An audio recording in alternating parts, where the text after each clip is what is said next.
This podcast is brought to you by our presenting sponsor, Black Acres Roastery. Black Acres Roastery is an artisan coffee roaster located in the Highlandtown district of Baltimore. Every roast, they strive to bring out the best qualities and unique coffees from around the world. They ethically source beans and curate roasting profiles that provide each cup of coffee a story. My favorite is Midnight Train, a dark roast with notes of cocoa nibs, graham cracker, and stone fruit. Delicious. Also, check out their cold brew. Temperatures are changing, so cold brew is going to be in effect. So stay woke and check out their website, www.blackacrescoffee.com. Tell them Rob Lee sent you. Welcome to Getting to the Truth in His Art. I am your host, the incomparable Rob Lee. I've added a new superlative to myself. My next guest is musician, educator, and entrepreneur. We have Rae The Conjurer. Welcome to the podcast. Hello. That's a lot of energy. Good to be here. Finally, someone matched my weird opening energy. Thank you. I had coffee just for that. I had rum and I'm drinking black tea right now. What the fuck? Where did you? I'm sorry. Am I allowed to curse? You're fine. You're fine. Okay, I should have asked that before. You're all good. Okay. Cool. But yeah, I haven't had rum in so long. I got some local rum. I'll put you on. I'll send you some credentials a little later so you know where to get it. It's delicious. We're West Indian, or half of them are, but I connect to that side more. So I don't play with rum. I'm fake Dominican. I'm just a standard black. I'm standard black, and but people say, "Yeah, you got something else going on." I say, "I don't know. It's fine. It's it's what it is." So as we get into it, let's talk about your work. And I really gave the most I may gave a 30,000 foot view of what your work is about and what you're doing, but I like to invite the guests to really talk about what they do and describe their work and their practice. So if you will, hit up the uninitiated with what you do. Okay, so I am a musician first and foremost. I should probably just say an artist because I don't like to limit myself to mediums. Voice is my first medium. I started singing since, I was a wee one and I wouldn't shut up. So they put me in stuff. And church kind of is where stuff started for me. Not like, I didn't really have a gospel-y voice. I just liked it. Mm-hmm. But honestly, I'll just say regarding creating, I didn't wake up one day and was like, I want to be a composer. It was kind of there were ideas in my head and I was very frustrated and I was like, these are songs. I know they're songs. I don't know how to make a freaking song. Right. So we're going to figure this out. So we started singing and then that turned into, voice lessons and my parents were really supportive. I grew up 20 minutes down the road and I taught in the city. So I don't say I'm from here because the first child that I encountered was like, where are you from? You're not from here. And I was like, you're very right. I'm from 20 minutes down the road. And they're like, but not here. I'm like, exactly. Not here. We do that here. We do that. It's great. I'm like, I love that. I'm like, clock the shit out of me because I grew up for my first 10 years were in PG Laurel. Mm-hmm. Second 10 years were in Howard County. So that was weird in of itself. That was a weird transition. But I came to Baltimore for college at Coppin State. And really the first 2 years of my college experience were at Howard University. Mm-hmm. I learned most of the stuff surrounding music and composition there. Sure. A lot of my teachers in high school were kind of it was very strange because they were like, it's a little too late for you to be wanting to learn this. I'm like, it is? Really? And I was like, I was 17. Turns out they were just racist. But I was like, sorry. I was 17 and I was like, oh my gosh, it's too late for me to get into music school. So for the academic side it was, but for me as a person, your brain stops developing when you're 25. So I'm like, I'm okay. I'm good. So I went to, Howard and they threw a piano in my face and they're like, we'll fail you if you don't learn it. I'm like, true. So I learned it. That started in 2016 and then I started writing shortly after that. And it kind of felt like just the sky opened up and there was just oh, now I have a place to put these songs. And they were bad for a minute and then they weren't bad after a lot more work. And really this project I'm working on or I'm putting out, I've been writing these songs for 5 years. I'm 24 or 23. I'm about to be 24 in a month. My parents are counting down the health insurance. So I'm like, I'm 24. I guess so.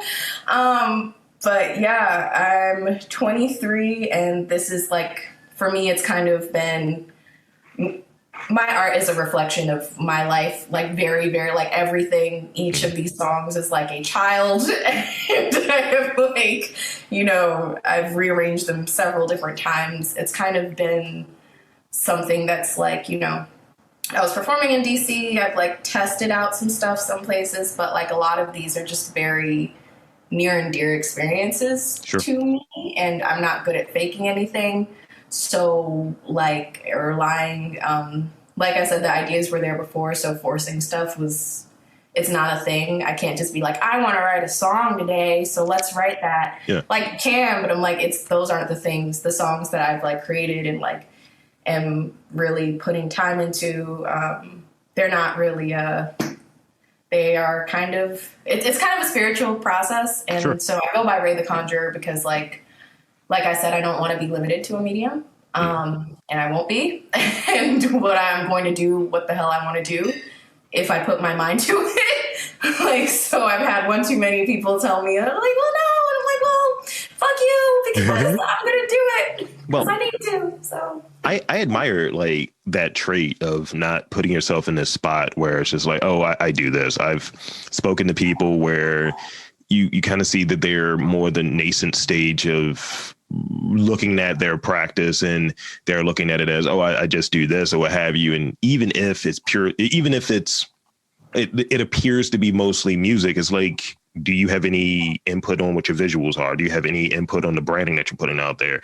It's like, don't sell yourself short. Like I do that all the time when you look at like a job and you're putting out a resume or something. It's like, what do you do? I was like, I do like two things. It's like, oh, I do a lot of things, but the main things are these two. And I think people have to really check in and do an inventory and just be as thorough about it and know that they're not being limited. And I think, especially when you're early in it, and and you got some years in doing it, but when you're earlier in it, and I'm still thinking I'm relatively early in it, because it's like this is part of one's life. It's not just, oh, this is the stage that I'm doing this. It's like, if you just say your creative practice is this thing, it's like, no, my creative practice is ever growing and ever developing. So if you're even 20 years in, it's like, I'm still learning. I'm still in it for a short period of time. And it's like, I'm going to stop doing whatever I'm doing creatively. And I think a lot of creatives I've spoken to, they'll say, oh, I'm going to do this until I'm 80. And it's like, oh yeah, you're early in the game. Right. So, sorry, please. Oh, no. I was just going to say, real life, sometimes it's like what you said about that whole thing of like not giving yourself credit. And like sometimes the person although I'm like, there were some obstacles. I'm like, I think in a lot of that, I was the person playing myself, because I was like, no, I'm listening. Like I'll like give it. I listened for a good 5 or 6 years and just did not dig into where I should have and could have been digging into. But, so that's my one thing. So your work is very personal and it's very tied and attached to you. So from your vantage point, how do you marry that notion of something that's very, here in the heart, to that responsibility that is there as an artist to the communities or what have you? Because we're all in some way, shape or form serving the community. Like, I think this podcast is to serve arts and entrepreneur, but as an umbrella, Baltimore. That's what I try to aim it for. So in that, what are your thoughts on the responsibility of an artist serving the community, and how do you marry that with doing something that for you is very personal? Yeah. So to me, like, I don't necessarily I know you could divide the two, like, in theory, but like really when you get to the practicum of it, like one needs the other. Like, I couldn't have said any of the things I said if I had no people around to live life with. Right. And the people I had living life with, like some folks, I've moved on from certain communities, but like in Baltimore, I really have found a home for me. Like, I like to say that this is like really the city that taught me how to dance again, because I will just like dead ass. Like, okay, so I started for Coppin State. Like, I started on I came there my first semester and I was working with, Mama Rashida of Woundworks for Colored Girls. And like, I was just taking pictures in the back, and they were like, it's a scholarship, you can do marketing. I'm like, cool, great. Cause I was an actor. That wasn't going to be what I was going to do. So it was like, the first time that cast and crew, like, they took me to Graffiti Alley, and like for an hour, like they were like, let's go to the Crown, but for an hour before that we were just like fucking it up in the parking lot. And it was like amazing, and I felt like really embraced. And I know, like, for me, that kind of like that moment, that experience, really just like 2018, I guess the beginning of 2018, really, I just kind of started letting myself say the things that I hadn't been saying. And that took, for me, like a supportive community, that took friends that were like family. And honestly, it took those, like, Baltimore really was the first place I came out to. I wasn't out in DC. Right. That was a huge thing. I was like, I didn't really feel comfortable being out at Howard University in the music department. Right. It was a little conservative, and it was, you know, I was surprised. But I was like, you know what, that seems like a lot to juggle with all of this stuff happening right now. So like Baltimore was really the first city, and especially like, you know, community environment, that was like, girl, like, we don't give a fuck. Like, I was like, okay, cool, great. And it was just like, you know, I saw, and also like teaching and stuff, like for me, I was a music teacher. So like community, it was like always, there was always an element of connecting with other folks, especially just like my time living here and existing and working with people. It's just kind of been like, and kind of like naturally because of who I am, like my identity, I can't like, I'm not going to not say who I am, who the fuck I am, because I'm that person. And it kind of comes with the territory of being a Black queer person. It's like, you're inevitably political. Cool. So like, I'm like, I didn't sign up, but all right, whatever. Cool. And sometimes it's just like talking about your art and your experience in and of itself is like, that sometimes can be teaching. Cause I was like, I'm not teaching anymore. That's false. Mm-hmm. The teaching was the art itself, and the community aspect in it was just like seeing people, like my team right now working on, well, my visual EP, we're all Black and queer. And that wasn't like, it was kind of an accident, but also kind of like, you know, like the folks, intentional, but also it was just like, I looked up and I was like, oh shit, we all, okay, great. Guess this is political now. Woo. But like you know, like, I think for me, my art wouldn't exist without community, because it's just like the backbone to all of this. And the reason I think I kept making this was because I'm like, there is something that needs to be shared that's not really being said right now. A lot of my art focuses on healing and having space to get to the nitty gritty and express stuff that needs to be expressed. I find that a lot of the times I have trouble finding music that reflects the healing process, and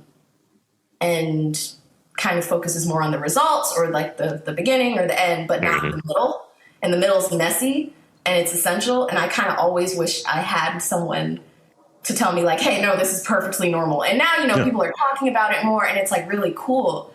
But like, I kind of want to do that in a way that's not like cheesy, but also it kind of naturally comes up because it's like, we had to do something to, like, honestly, there was a lot of stuff that happened. It's like, you had to do something to make this survivable. So like, Here we go. Yeah. So I always, sometimes I'm wordier than I intend to be. And sometimes I'm very friggin' brief. And when someone asks me, it just comes off like the rip, like, so what's the purpose? What are you around? And I used to always have trouble with it. Right. And because I'm overthinking it. And that's what I do. I'm a chronic overthinker. And it almost emboldened. I would just say, I owe you the truth. That's it. Ugly, bad, whatever. I owe you the truth. And I try not to feel douchey and egoic about it, but it's just like, no, that's what I owe you or what have you. And I try to do it at that moment and at that time and in the most authentic way of doing it. And I don't know music. I don't know visual art. I know podcasts. And that's my way of trying to do it. And I think a lot of artists and a lot of creatives do that same kind of thing. It's just like, well, like people I've had on that might get, as you described earlier, political in their work and how they present these things. It's like, well, I'm fucking pissed off about this racial bullshit that's happening. And this is what I'm doing right now. And it's like, well, this is what you owe to the community as a person that's in it. You're presenting your truth at that moment and at its rawest form. And people that come by, I'll go and I'll see their work. And it's like, yeah, I feel you, brother. Or yeah, sis. Like, let's get it. Yeah, and it's like, the thing is, like, people, and sometimes, like, personally, I'll just say, like, even I forget, like, these, and like my community, honestly, my community helped me see this like really up close, because it's like, these identities are not just identities. These are real everyday things. And I think that's where that disconnect happens between folks sharing experiences, is like, you know, we get caught up in like, oh, this is like, you know, all right, cool. These are words that we like and make us look diverse, etc. I also work in nonprofits, so bear with me because this is where this narrative is coming from. Oh, I've had some experience there.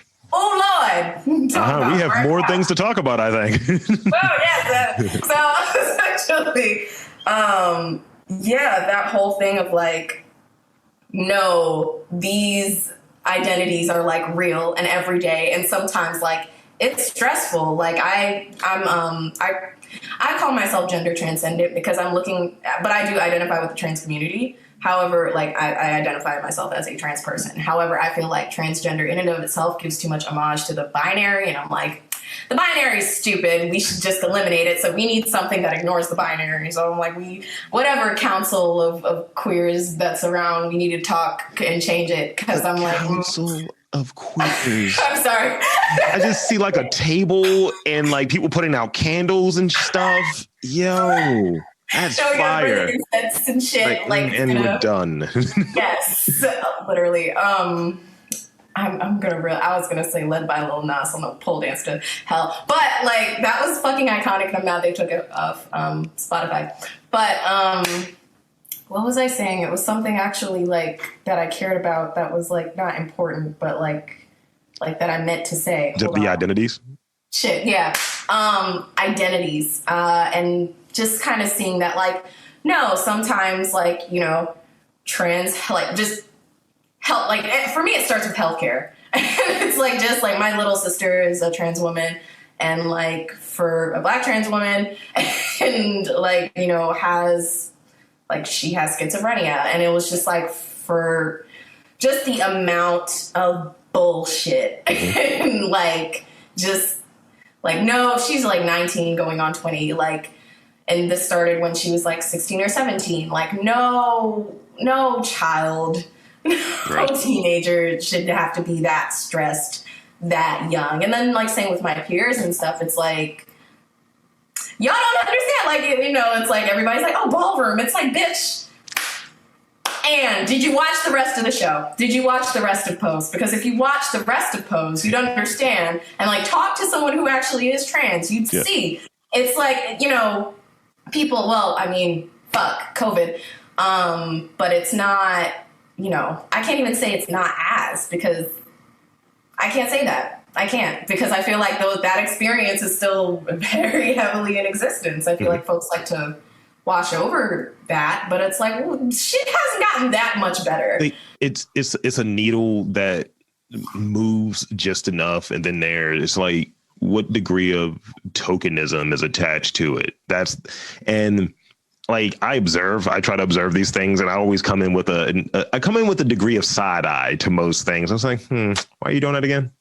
It's like, it's the right thing to do now. Oh, that's something. And it's just like, can we, you know, like, I like kind of what you were touching on. It's like, I always go to like healthcare with it or what have you. That's always like the first thing. It's like, let's start off there. And then you do your press clippings and your friggin' like reports or what have you. Do your marketing from there. But let's start off with just making sure that people feel like people and they get what they need. That's where we're at. Take your photo ops around the Black Trans Lives Matter and all of that stuff. Cool. But really, in a substantive way, what are you doing? Right. And that's, to me, you know, and that's kind of what's been fueling me as an entrepreneur, and like being very up close and personal with nonprofit. It's just like, you know, that's what I got my degree from copping in 2020 last year in the fall. I just graduated. I think I missed the deadline for my graduation though to show up. So Yeah, they didn't really tell us. I didn't get an email, or they did tell us, and I'm locked out of my email. You could probably edit this out. I'm sorry. But basically, like essentially, like I got my degree in nonprofit stuff, and arts management, and like I kind of been doing internships and stuff like all through college, like since 2015, and like it's been a ride. It's like very interesting seeing how things have shifted and looking at people's motives and then looking at the budgets behind the motives. And it's, to me, right now, something that I'm trying to combat is like, you know, performative activism can be a lot and it's stressful to watch. You know, I don't know. It seems to be very much the wave now. It's like, it's like, don't be fake. That's literally my energy. It's just like, you want to piss off a bunch of people, do some shit, and then suddenly it's like, you know what? That wasn't you. That's not you. You ain't doing that. Yeah, like, let's put people's names on things. Let's credit the Black folks who worked on things. I mean, I'll put it this way, and then we'll shift, because we got to talk about some other things real quick. Not to cut that short, but we do have to hit those other things because, you know, we got cool things coming up soon.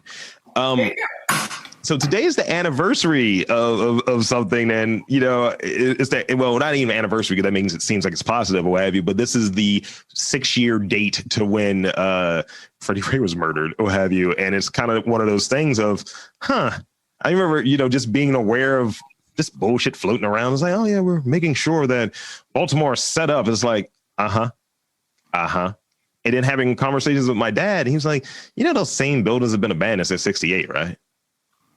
You know, those are still burned down from '68. And I was like, these big companies that are here that, you know, are associated with certain athletes, and just realizing you're in Baltimore after all these years. See, Spice always comes. I got, you know, I'm going to get canceled eventually. Anyway, so let's talk about music a little bit.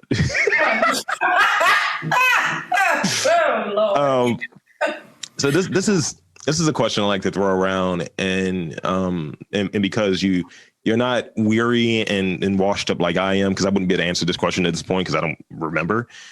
What is, and legitimate, no mixtapes here, legitimately, what is the first album you owned and how did you acquire it? Okay, first album that I owned and acquired, I will say... It could be vinyl too. Yeah, but here's the thing. They're the albums that I lived in a very sheltered home. They're the albums I was given and told that I must listen to. But also, like, I'll say this. I'll meet that scenario in the middle. I'll probably say Les Mis, which is weird. Like, the whole full, like, the original, like, all the, like, the 2010 London cast specifically. Or maybe it wasn't 2010. Maybe it was, okay. I think I bought the 2010, but I've been watching the whole Les Mis thing on, like, online for like years before. And I think my parents just got tired of me, like, watching this online. They're like, just get her the freaking CD. Get them the CD. I don't know. I don't know what they were back then. But basically, yeah, I really...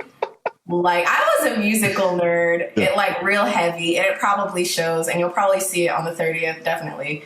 But I'm a theater nerd, and basically it started like real life.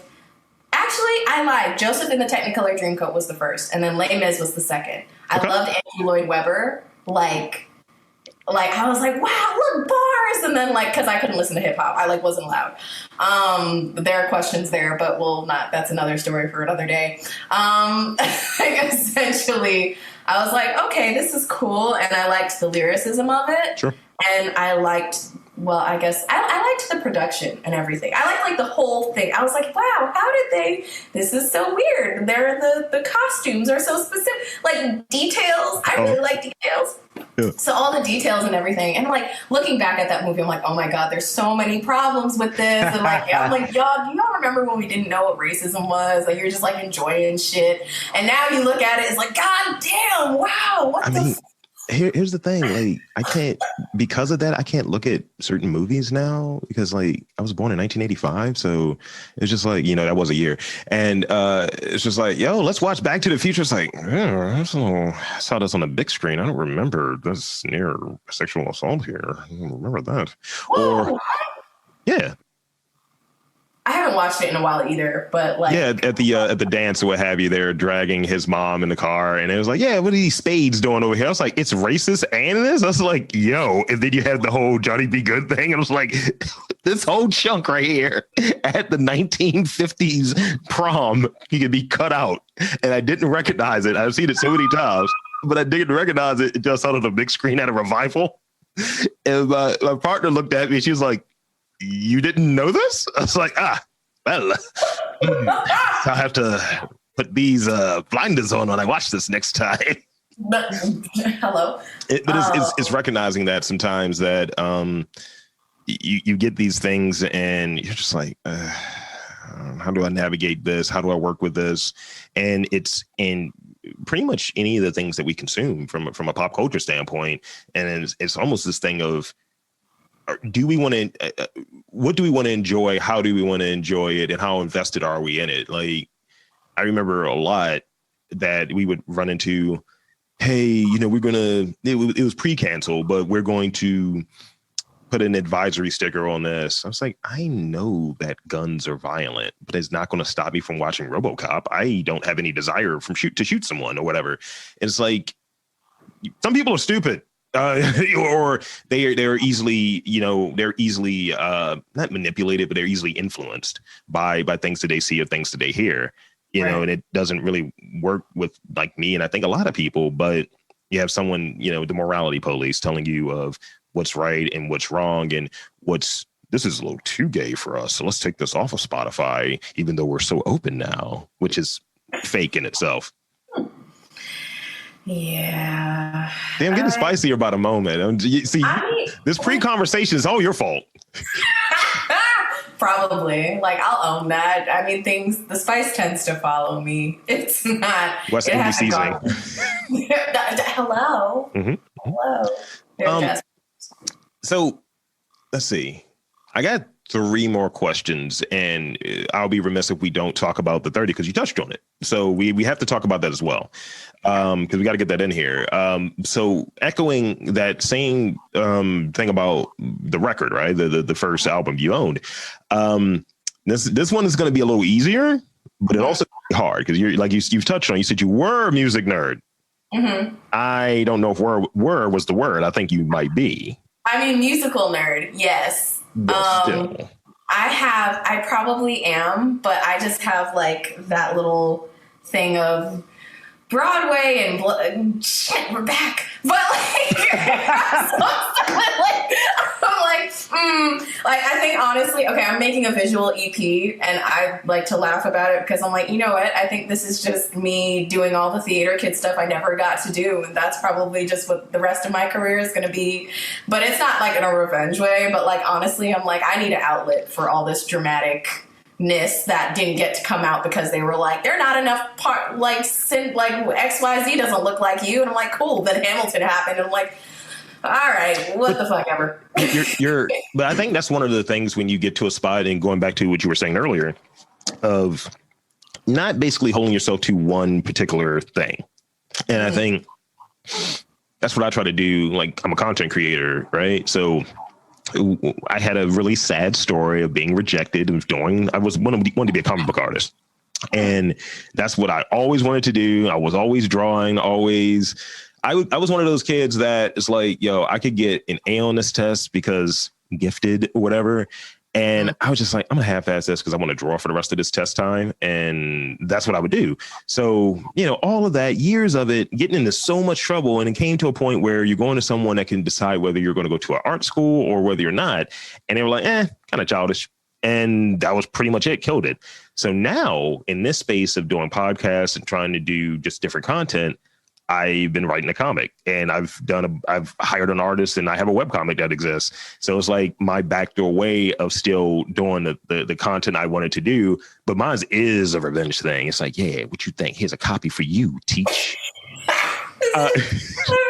I'm petty. I'm not gonna lie. Like, I don't know. Like, this is the amount of time and effort and like real life that went into this project, and like the folks that it was kind of really in alignment. Like my director of photography that I worked with for my music video Dancing and Let It Be, like she's amazing. We actually met at a really shitty Hairspray production when we were in Howard County, and all the Black people, because the show was in and of itself, the call, like how they did the calls and stuff, like it was all Black people.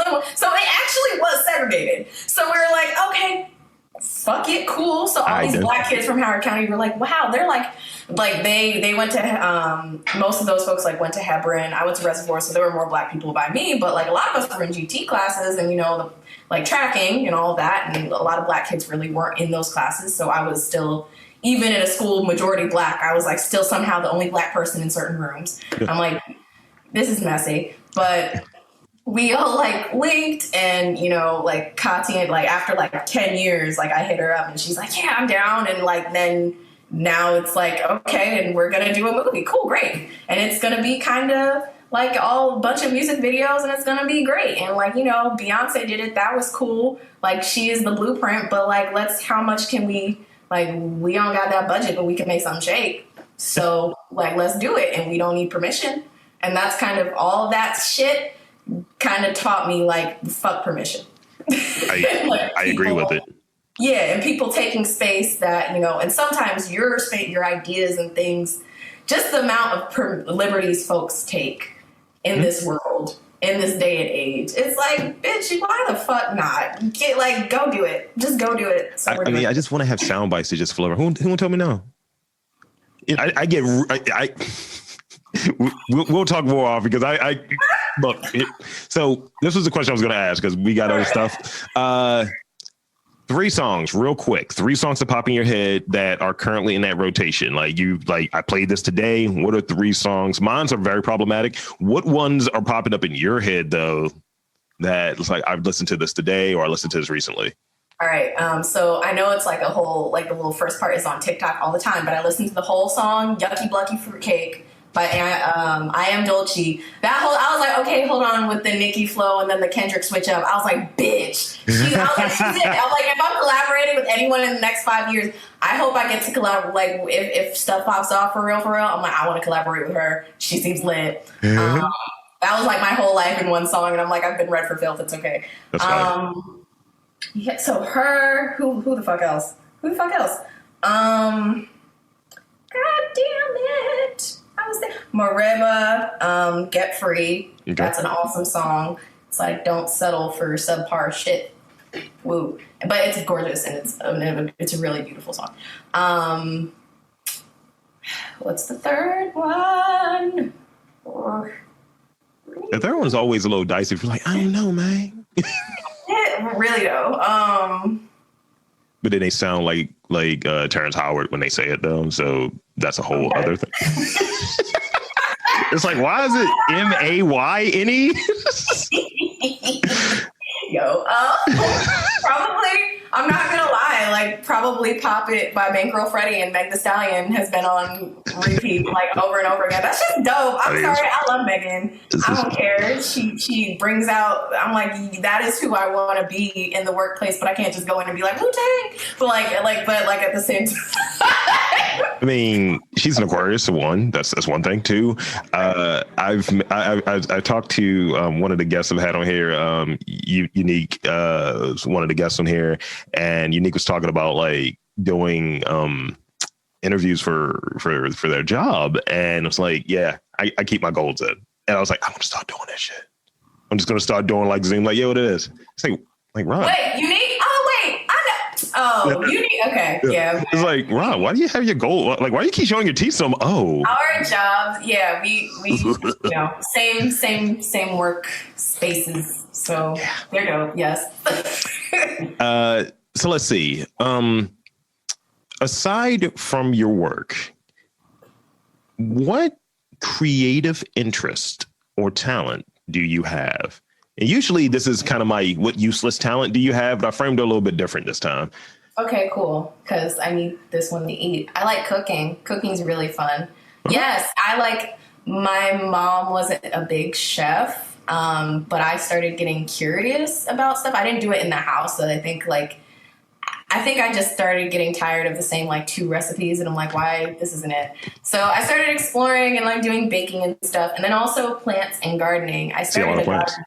Yes, it's really fun. I've started like taking them with me. Like I took them to the shoot for the 30th for the Bopa concert. I took my plants, so those are my plants, and I will claim that because I've cared for the fuck out of them, and I need to repot them because that one's like looking at me like with the side eye because its roots are popping out, which isn't cute. But I know. But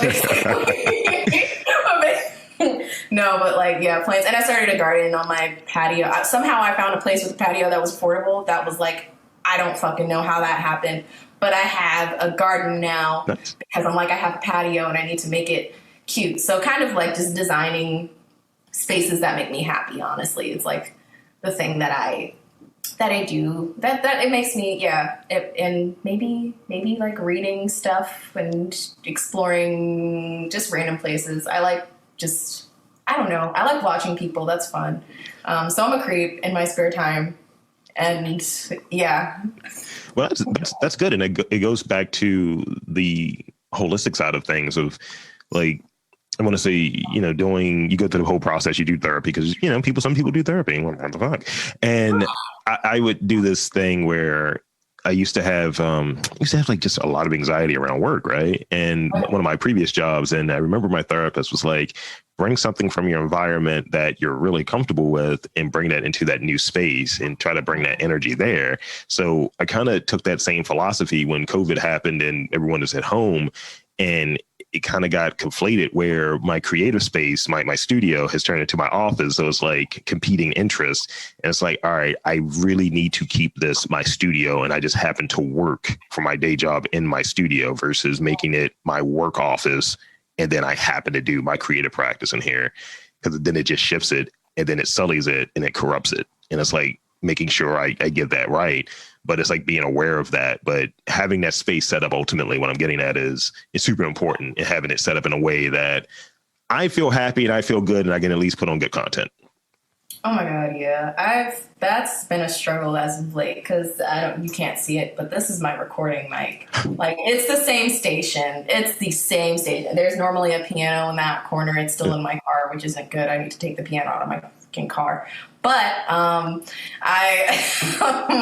sorry. Yeah, but that's like a real thing, and I don't know when I'll be. Hopefully, I'm in that space soon where I can separate things, because I'm like, nothing's gonna be in my bedroom because fuck no. But like, I have microphones in my bedroom, and I'm about it all the time. I podcast in my sleep. I'm about it, not making shit out there. Just like, listen to the dark tapes. Podcast after dark. I don't know. So the last question I have before I I always give the guests the opportunity to shamelessly plug. So that's coming. But this is the last question that I have. And it kind of ties into it a little bit, I think. The plug question. What does it mean, from your vantage point, what does it mean to be an artist with ties to Baltimore? All right. So to be an artist with ties to Baltimore, to me, means it is about, first and foremost, respect. I'll just say that. And that is of self and of others.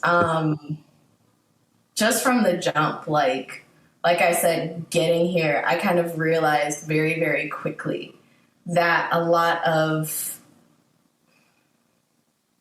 what makes Baltimore Baltimore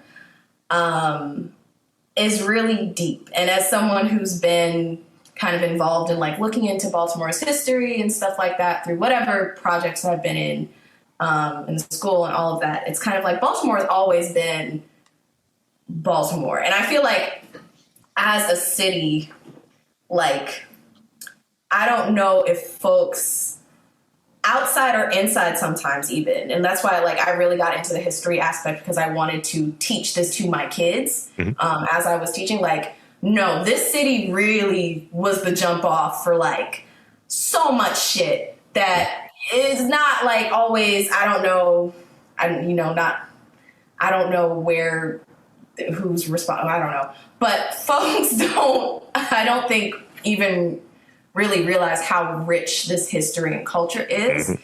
And the first thing I realized when I got to Coppin, especially being surrounded by a community of elders, because what I loved was like, it's a community of like all age learners. So I sometimes was sitting in the class with somebody who was like 70 and who just was like, I'm here because I want to show my grandbabies that it's like, you could get a degree. I'm like, go ahead, auntie, yes.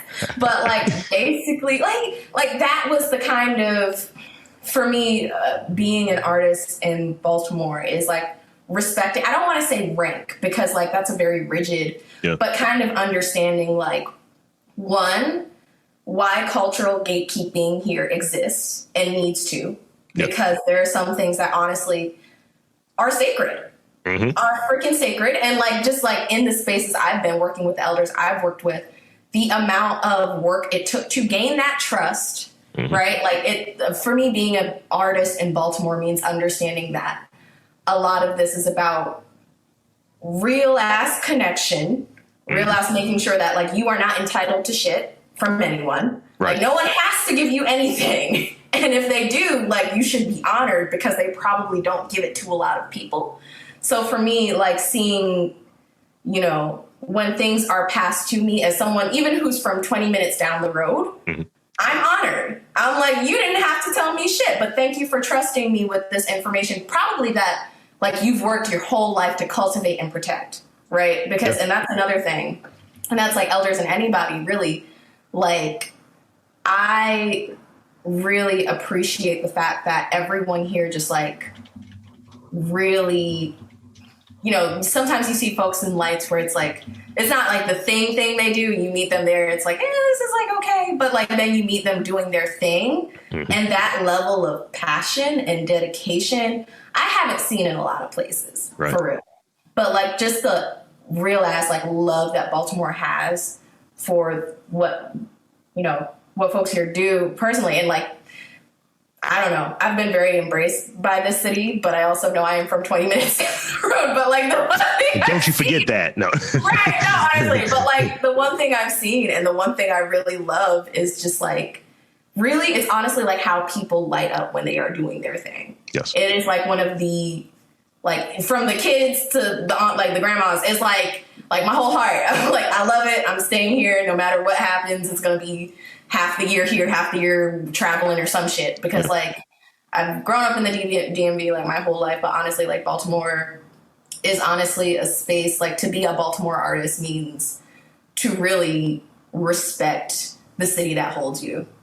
Because the city, that really is what this city does. Like this city was a safe haven for me. This city held me when I had nothing else. And like it put a mirror in front of my face and it was like, remember who the fuck you are. Yeah. And we did. And like now I'm like, I would not be who I am without this city, honestly.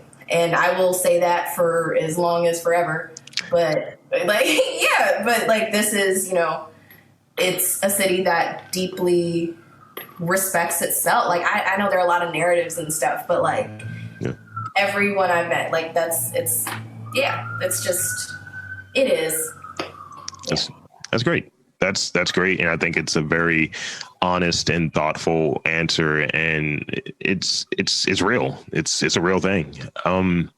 So in closing, I like to give that chance to shamelessly plug. So what do you got coming up? What should we be looking forward to? Websites and all of that stuff. Yeah. Spend it. For sure. So I have a concert coming up with Baltimore Office of Promotion in the Arts. The Business of Arts and Networking series is going to be hosting me as a concert for their mini concert for their series. It's really cool. They'll have stuff like about finances and like, you know, just like honestly, I went to one and for me it was like getting yourself together as an artist 101. And it was really cool. And like just the information I got there, like really, I felt really seen and valued. I was like, I'm going to apply to this thing. So it was great. It worked out. And really, I'm super excited. I'll be performing the 2 songs I've released from my music video, Dancing and Let It Be. It's going to be real I'm doing some different versions and, accompanying myself on piano. So that's, so, come through, see that. And then also I will be in the fall debuting my first EP, which will be a visual EP called 7. And they are 7 songs that will be in visual format that are essentially depicting my life, but also kind of encompassing the kind of what I was talking, like the nitty gritty of experiences of, being a Black gender transcendent person, but also I'll just say like what I like to do and emphasize in my work, not in like a people pleasing way, but hopefully if one sits down, they can kind of see themselves in the work. Because like, I feel like as someone who does communications and all that stuff, most of what I've seen and see in miscommunication is just like this veil of perception that we have about each other. Yeah. And I think that sometimes like as a theater person and as someone who's reared up in that vein, like seeing sometimes, I know hearing something is one thing, but I'm like, I want folks to like really understand it. I want it to sink in. Like I like to ask those questions and I will ask them in this film. I ask them in the concert. Like I want people to connect about surrounding like those experiences that, may be difficult to talk about. And I know they're difficult because it's really taken me a long time and a lot of therapy to be able to talk about them in a way that's like uplifting to me and that like when I've shared has been uplifting to others. So I'm just hoping that can happen on a big scale. And that's what 7's going to be. That's great. Yeah. So that's. And in terms of where can you find you in case people want to like just pull that down, the social media, your IG, the website or BOPA's website, where can you find everything just so they can get it? Yeah, no, for sure. So my Instagram is Rae_the_Conjurer. And I have in the link of my bio, the ticket link for the BOPA show on the 30th, my latest music video, and also a link to my website, which is RaeTheConjurerOfficial.com. So, stay posted, sign up for, alerts, put your email in there and all that good stuff. And, I'd love to hear from folks, to work with folks if y'all want to collab, if you like what you're hearing. I'm ready to work. So we 3 months out of college out here. So this has been fantastic. Thank you so much. I'll do my sign off and then, stay tuned. So I'm Rob Lee for Rae The Conjurer. Thank you again for coming to the podcast. Saying that there's art in and around Baltimore. You just got to look for it.